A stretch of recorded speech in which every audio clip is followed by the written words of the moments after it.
Naglabas na ng Immigration Lookout Bulletin Order o ILBO ang Department of Justice laban sa nag-resign na head coach ng Ateneo Men's Basketball Team na si Thomas Anthony Tab Baldwin.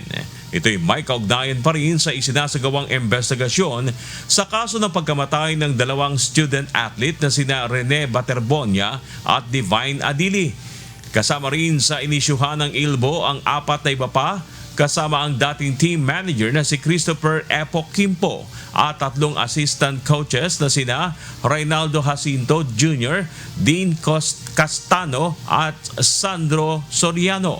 Muli namang ipinaliwanag ng DOJ na layon lamang ng ILBO na mamomonitor kung lalabas ang mga ito ng bansa at hindi sila pwedeng pigilan na makalis ng Pilipinas.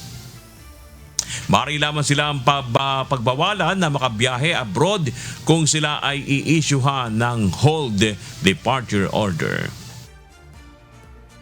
Kasi yung ILBO sa monitoring mechanism para sa gobyerno. Para kung may babiyahe, real time po yung ILBO. Pag dumaan ka dun sa immigration at may ILBO ka, ang utos namin sa immigration, tumawag kayo sa DOJ. Kasi baka the moment or second na lumalabas siya, meron na siyang arrest warrant.